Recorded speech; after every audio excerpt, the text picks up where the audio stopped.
Hello friends, कैसे हैं आप लोग। देखिए, आज का जो हमारा सेशन है वो हम बात कर रहे हैं मार्बर्ग वायरस के बारे में। इससे पहले हमने बात कर लिया था किसके बारे में, इबोला वायरस के बारे में। जैसे जैसे आप देखिए कोविड के बाद से जैसे जैसे समय जो है वो गुजरता जा रहा है, वैसे वैसे नए नए प्रकार के जो है हमको, ठीक है, कोई ना कोई नए नए प्रकार के वायरस, कोई ना कोई परेशानियां देखने को मिल रही हैं, ठीक है। और इसी क्रम में या इसी श्रृंखला में एक नया, ये हालांकि नया नहीं है, काफी ज्यादा पुराना है, लेकिन ये जो है लुक्का छुपी का गेम जो है वो खेलता आया है, ठीक है। जब ये पहली बार आया, फिर इसके बाद डाउन, फिर इसके बाद एक अच्छा खासा प्रकोप, फिर डाउन, फिर एक अच्छा खासा प्रकोप, तो ये इस तरीके से जो है वो चलता आया है। तो आज हम बात करेंगे इसी मार्बर्ग वायरस के बारे में। इससे पहले आप लोगों ने इबोला वायरस के बारे में नाम सुना है। इबोला वायरस का बड़ा भाई है, ऐसे समझ लीजिए आप, ठीक है, मार्बर्ग वायरस, ठीक है। अब मार्बर्ग वायरस के बारे में आज हम इस सेशन में जानेंगे, मार्बर्ग वायरस के बारे में, उसके इतिहास के बारे में, उसके प्रकोप के बारे में, और उसके जो है परिणाम के बारे में, और उसके लक्षण के बारे में, और उसकी दवाइयों के बारे में। बहुत कुछ इस के बारे में आज इस सेशन में बात करेंगे, क्योंकि अभी ये लेटेस्ट, अभी तुरंत आप देखो घाना में लेटेस्ट का है, ठीक है। घाना में जो है इसके संक्रमण के रोग देखने को मिले हैं। अभी कोविड से हम पूरी तरह निकल भी नहीं आए हैं, और दूसरे एक समस्या जो है अपना जो है वो रूप लेकर खड़ी है हमारे सामने। तो आज हम बात करेंगे उसी मार्बर्ग वायरस के बारे में। तो देखो, अगर मैं मार्बर्ग वायरस के इतिहास के बारे में बात करूं, तो मार्बर्ग वायरस को 1967 में, ठीक है, 1967 में, ठीक है, उस 1967 के आसपास जर्मनी की एक लैब है जो मार्बर्ग में स्थित है। तो एक प्रकार का बंदर था, इसको ग्रीन मंकी के नाम से जानते हैं, और इस बंदर को युगांडा के जंगलों से, अफ्रीका महाद्वीप के युगांडा के जंगलों से इसको लेके आया जा रहा था। कारण यह था कि उस समय साइंस जो है वो क्या कर रही थी, हमेशा किसी न किसी चीज पे रिसर्च हो रहा था, ठीक है। ये 1967 का दौर था। आप देखो आज के डेट में साइंस या जो है आपका मेडिकल वो कितना आगे निकल चुका है, ठीक है। तो ये सब इन्हीं सब रिसर्च का परिणाम भी रहा है। तो बहुत सारे बीमारियों के बारे में पता लगाने के लिए नए नए तरह के आविष्कार किए जा रहे थे, और इसी आविष्कार को करते समय इस नए तरह के वायरस का जो है वो जन्म हो जाता है, ठीक है। इसके बारे में बहुत सारी भ्रांतियां भी बताई जाती हैं, बहुत कुछ बताया जाता है, आ रहा है समझ में। तो ये मार्बर्ग में था, जर्मनी की एक लैब थी, और जर्मनी का एक जगह था मार्बर्ग, और इसीलिए इस वायरस का नाम क्या पड़ा, मार्बर्ग वायरस। क्लियर हो गया। अब ये मार्बर्ग वायरस जो है, उस समय क्या हुआ, लैब में बहुत जो लोग काम कर रहे थे उसमें कुछ लोगों को इन्फेक्शन हुआ, ठीक है, और इसके बाद से वो लोग बीमार पड़ने लगे। इसके वायरस की तुलना में 2 से 9 दिन के अंदर ये अपना इफेक्ट दिखा देता है, और निपटाना होगा तो निपटा भी देता है, बचाना होगा तो बचा भी लेता है। आ रहा है समझ में, ठीक है। ऐसा तो 2 से 9 दिन में इसके जो है वो लक्षण देखने को मिल जाते हैं। जब ये ग्रीन मंकी को इसमें देखा गया, युगांडा के जंगलों से लाया गया, तो सबसे पहले इसका प्रकोप जर्मनी में देखा गया, और मार्बर्ग में एक लैब थी उसमें देखा गया, इसलिए इस वायरस का नाम क्या रख दिया गया, मार्बर्ग वायरस। क्लियर है। बाद में ये यहां से तो निकला, लेकिन इसको लेके आने जाने का काम कौन किया, चमगादड़, ठीक है। इसको लेके आने जाने का कौन काम किया, चमगादड़, ठीक है। आप इसी को इंग्लिश में बैट बोलते हो। तो ये इसको ले जाने आने का काम कौन किया, चमगादड़। चमगादड़ इसके लिंक के रूप में काम किए, यहां से वहां लेके जाना जो है वो शुरू किया। आगे मैं इसके बारे में डिटेल बात करूंगा कैसे।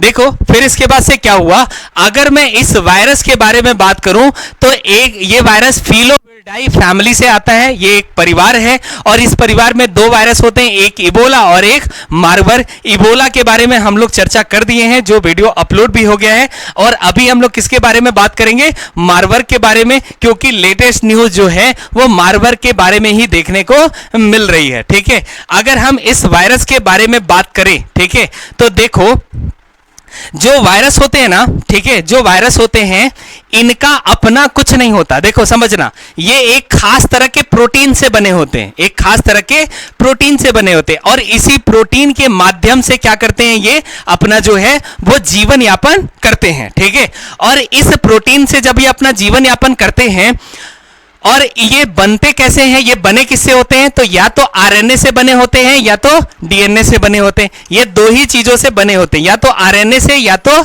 डीएनए से। ये दोनों हैं क्या, तो ये दोनों इनके आनुवांशिक लक्षणों को आगे की तरफ लेके जाते हैं। मतलब ये अपनी ही ही प्रति जो है वो बनाना शुरू करती है, लेकिन इसके अंदर केवल आरएनए और केवल डीएनए होता है। इसको ये काम करने के लिए, अपने सेल्स को आगे बढ़ाने के लिए किसी न किसी होस्ट सेल की जरूरत पड़ती है, और ये होस्ट सेल हमारी बॉडी के अंदर इनको मिल जाते हैं, ठीक है। और हमारी बॉडी में भी बाहर की चीजें आप देखो डायरेक्ट अंदर नहीं जा सकती। हमारे बॉडी में भी क्या होते हैं, अलग अलग तरह के सेल्स होते हैं जो कुछ ना कुछ सेंसिटिव होते हैं, वही रिसेप्टर के रूप में काम करते हैं। जैसे रिसेप्टर का क्या मतलब होता है, बाहर की चीजों को जो अंदर लेके जाए या अंदर की चीजों को जो सही जगह पहुंचाए, वो ट्रांसपोर्ट का काम करते हैं। जैसे आप अभी मेरी आवाज सुन रहे हो तो ये बाहर की आवाज है, लेकिन आपके कान के अंदर कुछ सेल्स होंगे जो रिसेप्टर का काम करेंगे और इस आवाज को आपके जो है कान के थ्रू लेके जाएंगे, और यही रिसेप्टर जो है ब्रेन तक पहुंचाते हैं। तब आप मेरे प्रश्नों का उत्तर दे पाओगे कि क्या पूछा जा रहा है। जब दिमागे काम नहीं करेगा, भ्रष्ट रहेगा, तो कहां से दे पाओगे। आ रहा है समझ में, ठीक है। ऐसा तो मेन चीज वही है। तो ये केंद्रिका तंत्र को लेके जाते हैं। जैसे आपने कोई महक लिया, ठीक है, तो महक तो बाहर की चीज है। इसको बॉडी में आपके नाक के उपनाक के पास कुछ सेंसिटिव जो है सेल्स होते हैं, और इन्हीं सेल्स को रिसेप्टर कहा जाता है। यही सेल्स क्या करेंगे, आप इस सुगंध को लेंगे और दिमाग के पास लेके जाएंगे, तंत्रिका तंत्र, केंद्रीय तंत्रिका तंत्र के पास। तब आप बता पाओगे कि कहां मुर्गा बन रहा है, कहां पनीर बन रहा है। आ रहा है समझ में, नहीं तो सूंघ ही नहीं पाओगे। क्लियर हो गया। इस तरीके से रिसेप्टर होते हैं। तो ये जो हमारा आरएनए और ये जो वायरस है मार्बर्ग वायरस ना, ये आरएनए का बना हुआ होता है, और आरएनए के बने हुए वायरस को हम रेट्रो वायरस के नाम से जानते हैं, ठीक है। तो ये भी एक प्रकार का क्या है, रेट्रो वायरस है। देखो यही जो इस पे लगे हैं ना, यही होते हैं क्या, प्रोटीन्स, ठीक है। और इस वायरस का जो शेप होता है वो यू आकार का होता है, और यही जो होते हैं ना, ये देख रहे हो आप, यही है क्या, प्रोटीन, ठीक है। ये विशेष प्रकार का प्रोटीन होता है, और यही जो है ये हमारे सेल्स होते हैं। जैसे जहां के सेल्स हुए, ये सेल्स क्या होते हैं, इस पे रिसेप्टर होते हैं। यही इनको अंदर, यही इनको क्या करते हैं, लेते हैं और लेके अंदर चले जाते हैं। क्लियर हो गया, ठीक है। इस तरीके से तो ये रिसेप्टर का काम करते हैं। मेरी बात आई समझ में। अब ये हमारी बॉडी के अंदर चला गया। तो अब मैं अभी बताया जो रिसेप्टर होते हैं ना, वो स्पेशल, अब सारे रिसेप्टर को क्या, हर चीज को, अब आपके नाक के ऊपर जो रिसेप्टर हैं वो आवाज को थोड़ा लेके जाएंगे, वो तो जब भी लेके जाएंगे सुगंध को ही लेके जाएंगे। तो हर रिसेप्टर अलग अलग चीजों के लिए बना होता है। इसीलिए जब वायरस जाता है तो किसी एक पर्टिकुलर अंग को पहले इफेक्ट करता है, फिर पूरी बॉडी को करता है। आ रहा है समझ में। तो जैसा रिसेप्टर इसको रिसीव कर ले, उसी अंग को वो खराब करेगा। मेरी बात आई समझ में। अब देखो, जब ये आगे की तरफ आप चलो तो देखो ये जो वायरस है वो चमगादड़ के थ्रू फैलता है। चमगादड़ दो तरह के होते हैं, एक जो होते हैं फ्रूट पे निर्भर होते हैं, और एक जो होते हैं वो कीटों पर निर्भर होते हैं। आ रहा है समझ में। तो ये जो फ्रूट पे निर्भर होते हैं, इन्हीं के माध्यम से ये फैला। अब देखो ये फ्रूट के माध्यम से जब इसने खा के गिरा दिया, अब इसको या तो कोई बकरी खा जाएगी, कोई सुअर खा जाएगा, या कोई आदमी खा लेगा, ठीक है। या जो आदिवासी होते हैं जो जंगलों में निवास करते हैं, वो भी इस फल का सेवन कर लेंगे।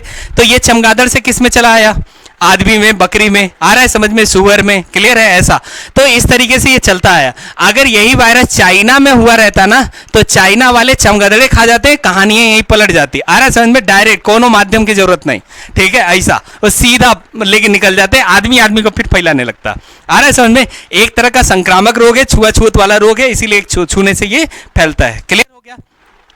देखो जरा, अब अगर हम बात करें इसके वायरस के बारे में, तो देखो है क्या, ये समझना, ये है क्या कि ये बात थी 1967 की। ये बात थी, ये वायरस कब था, 1967 में। लेकिन 1967 में हम इसकी रोकथाम कर लिए थे। लेकिन जब दौर आया 1975 की, तो ये वायरस का प्रकोप फिर से देखने को मिला। फिर इसके बाद दौर आया 1980, फिर इसके बाद इसका प्रकोप देखने को मिला। तो देखो लुक्का छुपी का काम कर रहा है कि नहीं कर रहा है, कर रहा है। इसके बाद दौर आएगा कब, 1990 की, 1990 की, तो इसका प्रकोप फिर रसिया में देखने को मिला, ठीक है। इसके बाद दौर आया 1998 का, ठीक है। तो 1998 की अगर मैं बात करूं, ठीक है, तो 1998 में इस वायरस का प्रकोप देखने को मिला हमें कांगो में, ठीक है, कांगो में। अगर मैं बात करूं 2005 की, तो 2005 में इस वायरस को हमें देखने को मिला कहां, तो ये वायरस जो था वो अंगोला में देखने को मिला। ये ज्यादातर अफ्रीका के जो है कंट्री हैं, ठीक है। तो अंगोला में देखने को मिला। तो बताओ लुक्का छुपी का काम कर रहा है कि नहीं कर रहा है? कर रहा है। लेकिन 2005 के बाद ये पूरी तरह से क्लियर था। लेकिन ठीक 2005 के बाद 16 साल के बाद, ठीक है, 16 साल के बाद ये अफ्रीका कॉन्टिनेंट में ही ये गिनी में, ठीक है, गिनी में इसका प्रकोप देखने को मिला। ठीक है, और गिनी में जो है एक गांव पड़ता है गुक्केदाऊ, ठीक है, गुक्केदाऊ गांव में इसका प्रकोप देखने को मिला 16 साल के बाद, मतलब 10 अगस्त 2021, 10 अगस्त 2021 इसका प्रकोप देखने को मिला। लेकिन अभी हाल ही में रिसेंटली इसका जो प्रकोप है वो देखने को कहां मिल रहा है? ठीक है, तो वो देखने को मिल रहा है अफ्रीका में ही, एक जगह है घाना, ठीक है, एक जगह है क्या? घाना। और इसी घाना में जो है इसका प्रकोप अभी दोबारा देखने को मिला है। ठीक है, और ये जो घाना है ना, ठीक है, यहां पे दो मरीज थे, एक की उम्र जो है वो 26 साल बताई जा रही है और एक की 51 साल। इन दोनों जो है वो बीमार पड़े और बीमार पड़ने के साथ साथ इनकी जो है मृत्यु हो गई। और जब इनके बारे में जब इनके पे वो किया गया तो पता चला ये मार्बर्ग वायरस ही था जिसके कारण ये देखने को मिला। ठीक है, तो अब ये काफी जल्दी अपनी तेजी में है। देखो इसके जो सिम्टम्स होते हैं वो इबोला की तरह ही होते हैं। मैं बोला इबोला का बड़ा भाई है, ठीक है, ऐसा तो इबोला की तरह ही इसके सिम्टम होते हैं। बहुत तेज फीवर आएगा, हेडेक आएगा, ठीक है, मसल्स पेन होंगे, ऐठन आएगा, वोमिटिंग आएगा, मल इत्यादि से भी इसके वो होते हैं। ठीक है, और इसके बाद से क्या आएगा? ठीक है, थ्रॉट में पेन आएगा, बर्थ किलिंग होगा। और देखो जब ये होता है ना, जब ये वायरस आता है ना तो आपके लीवर पे हमला करता है। और जब आपके लीवर पे हमला करता है तो आप बताओ, लीवर जो है ब्लड क्लॉटिंग में पढ़ाया था, ठीक है, ब्लड क्लॉटिंग के कुछ फैक्टर बनाता है और इस ब्लड क्लॉटिंग के फैक्टर को ये प्रभावित करता है, जिसके कारण क्या होगा? ब्लड का क्लॉट नहीं जम पाएगा, थक्का नहीं जम पाएगा। तो ये क्या होगा? अंदर ही ब्लड नसों के अंदर ही क्या होने लगेगा? ब्लड का रिसाव होने लगेगा। ठीक है, और जब ब्लड का रिसाव होने लगेगा तो ये जिस अंग में होगा उसको, मतलब उसी को हम क्या बोलते हैं? जैसे ब्रेन में हो गया तो ब्रेन हैमरेज बोल देंगे। आ रहा है समझ में? तो इस तरीके से ये चलता है। क्लियर हो गया? अगर ये किडनी पे हमला कर दिया तो किडनी से होने वाले सारे काम रुक जाएंगे। आ रहा है मेरी बात समझ में? ठीक है, तो इस तरीके से वायरस अपना काम करता है। चेहरे से एक्सप्रेशन खत्म हो जाते हैं, जो लोग हैं वो जॉम्बीज की तरह दिखना शुरू हो जाते हैं। जो इसके लिए इबोला या मार्बर्ग के लिए जो मेडिसिन दी जाती है ना, तो देखो था क्या? अभी मैं बताया जो वायरस होते हैं वो आरएनए के या डीएनए के होते हैं, लेकिन ये वायरस कैसे हैं? आरएनए के हैं। ठीक है, तो देखो एक रेमडेसिविर नाम की मतलब दवाई है जो गिलेट कंपनी है, एक अमेरिका की, वो बनाती है। और ये गिलेट कंपनी जो है वो रेमडेसिविर बनाती है। इसको सबसे पहले हेपेटाइटिस सी के लिए बनाया गया था, लेकिन ये उसमें काम नहीं दिया। लेकिन आप देखो इबोला में या कोविड में इन्हीं दवाइयों को जो है वो दिया जाता है। ठीक है, ये काम क्या करता है? तो रेमडेसिविर क्या काम करता है? इसी आरएनए को तोड़ देता है। और जब इसी आरएनए को तोड़ देगा तो ये वायरस को खत्म नहीं करता, आपके बॉडी में जितने हैं उतने रहेंगे। ठीक है, अब आगे बनने की प्रक्रिया को रोक देता है या कम कर देता है, आप इसको ऐसे समझ लो। तो ये जीवन को थोड़ा सा बढ़ा देता है, इतना ही करता है, इससे ज्यादा ये कुछ नहीं करता है। ऐसा नहीं है। बचा कौन पाएगा? इसकी वैक्सीन अगर बन जाए तब। ठीक है, और वैक्सीन कैसे बनती है? ये प्रोटीन्स के बने होते हैं ना, इसी प्रोटीन के बारे में पहले रिसर्च होता है, इसीलिए टाइम लगता है। अब जब इस प्रोटीन के बारे में जान जाएंगे तो इस प्रोटीन को हम इस वायरस से बाहर निकाल देंगे और इस वायरस को आपके बॉडी के अंदर डाल देंगे। ठीक है, सेम वायरस आपके बॉडी के अंदर डाल देंगे। लेकिन ये वायरस कैसा है? जीवित नहीं है, क्योंकि हमने प्रोटीन को निकाल लिया है। तो जब ये जीवित नहीं है और ये बॉडी के अंदर जाएगा तो बॉडी इसके खिलाफ क्या करेगा? WBC मतलब वो इम्यून सिस्टम बनाएगा और इसको मार देगा और इस वायरस को याद भी कर लेता है। ये आपके इम्यून सिस्टम की एक खासियत होती है। जब ये इसको याद कर लेगा, अब दोबारा अगर ये वायरस जीवित भी आएगा तो पहले से बन जाएगा, तो इसको मारा जा सकता है। आ रहा है समझ में? ऐसे इसी को बोलते हैं वैक्सीनेशन या टीकाकरण। ठीक है, ऐसा साइंस में मैं डिटेल में इसकी बात कर दूंगा। क्लियर हो गया? तो ये होता है रेमडेसिविर, इस तरीके से ये काम करता है। कोविड में अच्छा खासा दिया गया। ठीक है, ऐसा। ठीक है, तो आरएनए को ये तोड़ देता है। इबोला में भी इसको दिया गया, अभी मार्बर्ग में भी इसी को दिया जा रहा है। ठीक है, तुरंत ओरल डाइट पे रखा जाता है इनको। ठीक है, ऐसा। और ये दवाइयां जो है वो दी जाती हैं। क्लियर हो गया? इस वायरस की जो मृत्यु दर है वो कैसी है? तो 88% मृत्यु दर है। मतलब 100 में से 88 लोगों को, अगर मैं ऑन एवरेज बात करूं, ठीक है, तो 24% लोगों को निपटा ही देता है। क्लियर है? ऐसा। तो ऑन एवरेज है ये। ठीक है, एक तरीके का 100 में से। मेरी बात आई समझ में? लेकिन ये जो रेमडेसिविर है ना, ये अमेरिका की कंपनी थी। भारत की कई सारी कंपनियों में क्या किया गया, इसके लाइसेंस को दिया गया। एक कंपनी है देखो हेट्रो, ये भी बनाती है कोविफोर के नाम से, ठीक है, ये रेमडेसिविर ही है। एक कंपनी है सिप्ला, ठीक है, ये भी क्या है, ये सिप्रेमी नाम से एक बनाती है, ये भी दिया जाता है, ठीक है। एक और है, एक जुबिलेंट नाम की कंपनी है, वो जूबी आर बनाती है, ठीक है। आर का मतलब क्या, रेमडेसिविर ही, क्लियर हो गया ऐसा।